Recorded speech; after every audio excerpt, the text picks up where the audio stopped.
আসসালামু আলাইকুম। দর্শক, প্রধান উপদেষ্টার বাসভবন যমুনাকে কেন্দ্র করে নতুন করে উত্তেজনার সৃষ্টি হয়েছে। একের পর এক মিছিল যমুনাকে উদ্দেশ্য করে বা যমুনার সামনে গিয়ে উপস্থিত হচ্ছিল। সেখানে রাত 10টা থেকে অবস্থান নেয় জাতীয় নাগরিক কমিটির অন্যতম শীর্ষ নেতা সাবেক ছাত্র সমন্বয়ক হাসনাত আবদুল্লাহর নেতৃত্বে আহ, বেশ কিছু ছাত্র। কি উদ্দেশ্য?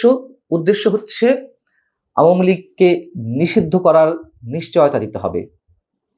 রাত 10টার সময় যখন হাসনাত আবদুল্লাহ নেতৃত্বে একদল ছাত্র সেখানে অবস্থান নেয়, তার আগে তিনি তার ভেরিফাইড ফেসবুকে যে পোস্টে দিয়েছেন তা হচ্ছে এরকম: গণহত্যাকারী আওয়ামী লীগের বিচার নিশ্চিত ও রাজনৈতিক কার্যক্রম নিষিদ্ধের সুস্পষ্ট রোডম্যাপ না হওয়া পর্যন্ত বৃহস্পতিবার রাত 10টা থেকে প্রধান উপদেষ্টার বাসভবন যমুনার সামনে অবস্থান কর্মসূচি চলবে।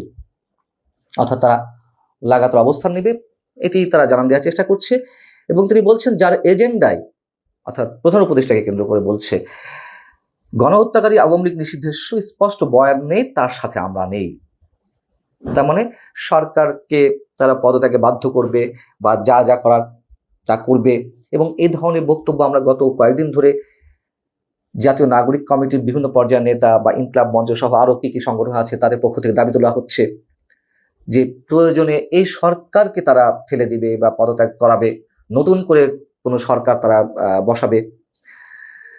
হাসান আবদুল্লাহ তার ফেসবুক পোস্টে আরেকটি পোস্টে যেমন বলছে, হয়তো এটি বুধবার সকালে বা বুধবার রাতে বা বৃহস্পতিবার সকালে দেওয়া হয়েছিল। এখানে বলা হচ্ছে যে খুনিকে দেশ থেকে নিরাপদে বেরিয়ে যাওয়ার সুযোগ দেওয়া হয়, পুলিশ আসামি ধরলেও আদালত থেকে জামিন দেওয়া হয়, শিন শামিনকে রাষ্ট্রীয় তত্ত্বাবধানে বাসায় গিয়ে পাসপোর্ট করে দেওয়া হয়, ইত্যাদি ইত্যাদি। কথা হচ্ছে যে এই যে এত এত দাবি তোলা হচ্ছে, কই আমরা তো এর মধ্যে সমাজের যে অসঙ্গতিগুলো, ভয়ঙ্কর যে বিপদ সংকটগুলো আমাদের সামনে রয়েছে তা নিয়ে কখনো কোনো কথা বলতে শুনছি না। আওয়ামী লীগের বিচার আপনারা চাইতেই পারেন, আমরা অনেকেই চাই আওয়ামী লীগ নেতাকর্মীদের, দল হিসেবে আওয়ামী লীগের নয়। সবচেয়ে এই মুহূর্তে তুমুল যে উদ্বেগের বিষয়, তুমুল বিতর্কিত বিষয়, রাখাইনের উদ্দেশ্যে করিডোর দেওয়া নিয়ে সরকারের যে প্রাথমিক সিদ্ধান্ত বা বিভিন্ন পর্যায়ে আলোচনার বিষয়গুলো তারা নিজেরাই বলছে, সেই বিষয়ে তো হাসনাত আবদুল্লাহরা এখনো পর্যন্ত একটি কথা উচ্চারণ করেনি যে দেশের জন্য, সার্বভৌমত্বের জন্য যা হুমকি, এই ধরনের কোনো সিদ্ধান্ত নেওয়া যাবে না। দেশের স্বাধীনতার হুমকিতে পরে এমন কোনো আলোচনা কারোর সাথে করা যাবে না, একটা টু শব্দ আমরা শুনিনি। সেখান থেকে আমাদের মনে প্রশ্ন জাগে যে কেন শুধুমাত্র আওয়ামী লীগ নিষিদ্ধ করা? আমরা তো সবাই বলছি যে আওয়ামী লীগের যারা অপরাধী, আওয়ামী লীগের যারা হত্যাকারী, খুনি, চোর, ডাকাত, ছাত্র, ব্যাংক লুটেরা, গণতন্ত্র হত্যার সঙ্গে জড়িত, তাদের সবার বিচার তো আমরা চাই। কিন্তু তারা তো সবকিছুর বিচার চাইছে না। এবং তাদের রাজনীতির অন্যতম মূল পুঁজি, একমাত্র পুঁজি এখন আওয়ামী লীগকে নিষিদ্ধ করা, এই বয়ান সবার সামনে তুলে ধরা। যদিও এরকম অনেক কিছু আমরা তাদের মুখ থেকে বেরোতে দেখেছি, সংবিধান ছুঁড়ে ফেলা থেকে শুরু করে আরো অনেক কিছু, সেগুলো কিন্তু স্থায়ী হয়নি। তার চেয়েও বড় কথা, ফ্যাসিস্ট হিসেবে তাদের বক্তব্য অনুযায়ী আওয়ামী লীগ ফ্যাসিস্ট, এবং ফ্যাসিস্টের বিচার করতে হবে, ফ্যাসিস্ট দলকে নিশ্চিহ্ন করতে হবে, নিষিদ্ধ করতে হবে, নির্মূল করতে হবে। কই একটা বারের জন্য তাদের মুখ থেকে আমরা একটা বারের জন্য শুনিনি যে স্বাধীনতা বিরোধীদের বিচার করতে হবে, স্বাধীনতা বিরোধী শক্তি হিসেবে যেই সংগঠন বা প্রতিষ্ঠান বা দলগুলো রয়েছে তাদের বিচার করতে হবে। বরঞ্চ আমরা দেখি যে এই ধরনের দলের সাথে তারা এক মঞ্চে উঠে সেই দলের নেতাদের সঙ্গে একই স্লোগান দিচ্ছেন। মানুষের প্রত্যাশা, মানুষের ভালোবাসা, মানুষের শ্রদ্ধা তাদের প্রতি কিভাবে থাকবে? এবং এই হাসনাত আবদুল্লাহ তো অবশ্যই অকুতোভয় সৈনিক, তারা শেখ হাসিনা বিরোধী আন্দোলনে যথেষ্ট সাহসিকতা পরিচয় দিয়েছে। কিন্তু সেই সাহসিকতা কেন একটা পর্যায়ে এসে মবে রূপান্তর নেবে? আমরা দেখলাম যে 5 আগস্টের পরপরই সুপ্রিম কোর্ট প্রাঙ্গণে কিছু বিচারপতির পদত্যাগের দাবিতে বা অপসারণের দাবিতে মব ক্রিয়েট করা হলো। শুধু সুপ্রিম কোর্ট কেন, বিভিন্ন দাবিতে মব ক্রিয়েট করা হয়, এখনো হয়। বিভিন্ন গণমাধ্যম আক্রমণ করা হয় মব ক্রিয়েট করার মাধ্যমে। তাদের প্রতি মানুষের যে শ্রদ্ধা, ভালোবাসা, স্নেহ ছিল সেগুলো থাকছে না, এটি চরম বাস্তবতা। সেই জায়গা থেকে তারা এখন তাদের একমাত্র পুঁজি আওয়ামী লীগকে নিষিদ্ধ করার দাবি তুলতে হবে এবং করতে হবে। আন্তর্জাতিক গণমাধ্যম আল জাজিরাকে দেওয়া সবশেষ যে সাক্ষাৎকার প্রধান উপদেষ্টার, সেখানে তিনি বলেছেন যে আল জাজিরার সাংবাদিকের প্রশ্নের উত্তরে যে আওয়ামী লীগকে নিষিদ্ধ করার বিষয়টি জনগণই নির্ধারণ করবে, সাংবাদিকের প্রশ্ন উত্তরে আবার প্রধান উপদেষ্টা বলেছেন এটি ইসিও দেখতে পারে আর রাজনৈতিক দলগুলোও সিদ্ধান্ত নিতে পারে।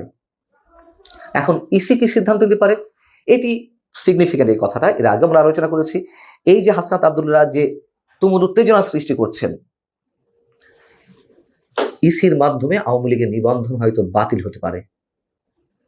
এটা অস্বাভাবিক কিছু নয়, এবং এটাও অস্বাভাবিক নয় আওয়ামী লীগকে যদি নিষিদ্ধ করা হয়, সেটাও অস্বাভাবিক কিছু নয়। ছাত্রলীগকে নিষিদ্ধ করা হয়েছে এক কলমের খোঁচায়, নির্বাহী আদেশে, আওয়ামী লীগ কেউ করতে পারে, কিন্তু তাতে সমাধানটা কি আসবে? কাগজে পত্রে নিষিদ্ধ ঘোষণা করে দেওয়া হলো বা বিচারের মাধ্যমে করা হলো, যেভাবেই করা হোক না কেন, আওয়ামী লীগ নির্মূল হয়ে যাবে? আওয়ামী লীগের যে কোটি কোটি সমর্থক, অ্যাক্টিভিস্ট, তারা সব অন্য দলে জয়েন করবে। এবং আমরা দেখলাম যে বিএনপি যদিও চায় না যে আওয়ামী লীগের নিষিদ্ধ এভাবে হোক, তবে আওয়ামী লীগের নেতাকর্মীদের টার্গেট করেছে প্রায় সব দল। এনসিপির বিরুদ্ধে বা জাতীয় নাগরিক কমিটির বিরুদ্ধে তো এক ধরনের অভিযোগ রয়েছে, যারা কাউন্সিলর হিসেবে নির্বাচিত হয়েছে আওয়ামী লীগের, যারা স্বতন্ত্রভাবে বা আওয়ামী লীগ মনোভাবাপন্ন তাদেরকে দলে নেওয়া হবে, এরকম একটি বিষয় তো মাঝে বেশ আলোচনা এসেছে। আবার বিএনপির সিনিয়র যুগ্ম মহাসচিব রুহুল কবির রিজভী তিনি বৃহস্পতিবার বললেন যে আওয়ামী লীগের যারা ফ্রেশ তাদেরকে বিএনপি নিতে পারে, বিএনপি মানে তাদের জন্য বিএনপির দরজা খোলা। যাই হোক, এগুলো চলতেই পারে, এতে কোনো আপত্তি নেই। কিন্তু এই যে প্রধান উপদেষ্টা বাসভবন কেন্দ্র করে নতুন করে উত্তেজনা, এবং যেখানে একটি নির্দেশনা রয়েছে, আমরা দেখেছি মাঝে বিভিন্ন মহল থেকে একের পর এক দাবিকে কেন্দ্র করে প্রধান উপদেষ্টার বাসভবনের সামনে উত্তেজনা সৃষ্টি করা, সচিবালয়ের মধ্যে গিয়ে উত্তেজনা সৃষ্টি করা, কেপিআই যেই স্থাপনাগুলো রয়েছে সেগুলোর সামনে তারা অনেকেই এক ধরনের মব সৃষ্টি করছিল। হাসনাত আব্দুল্লাহরা এই যে 10টার সময় থেকে রাত 10টা থেকে প্রধান উপদেষ্টা বাসভবনের সামনে অবস্থান কর্মসূচি গ্রহণ করলেন, এতে কি সরকারের সেই নির্দেশনা ভায়োলেট করা হলো না? এবং আমার ধারণা এই যে একটা উত্তেজনা তুমুল হয়ে সৃষ্টি করা হচ্ছে, তার মধ্য দিয়ে আওয়ামী লীগের নিবন্ধন আপাতত বাতিল হতে পারে। এখন সবকিছু তো দিনক্ষণ দিয়ে করা হচ্ছে, এরকম একটি ঘোষণা সরকারের পক্ষ থেকে আমরা নানানভাবে পাচ্ছি। যেমন গণহত্যা, মানে আওয়ামী লীগের যারা গণহত্যার সঙ্গে জড়িত যা বলা হচ্ছে, এবং এই গণহত্যার দায়ে যে মামলাগুলো হয়েছে তার একটি অংশ অন্তত বিচার হবে নির্বাচনের আগে। দিনক্ষণ দিয়ে বিচারের রায় পাওয়া যায় বা রায় দেওয়ার মানসিকতা থাকে, এটা তো আমরা কখনো দেখিনি। আওয়ামী লীগের সময় বিচার ব্যবস্থাও কলুষিত হয়েছে, কিন্তু সবকিছুর আপগ্রেডেড ভার্সন যেন 5 আগস্টের পর থেকে আমরা বিভিন্ন পর্যায়ে থেকে দেখতে পাচ্ছি। কিন্তু এই অবস্থাগুলো মানুষ কোনোভাবেই স্বাভাবিকভাবে নিতে পারছে না, এটি চরম বাস্তবতা। আল্লাহ হাফিজ, ভালো থাকুন।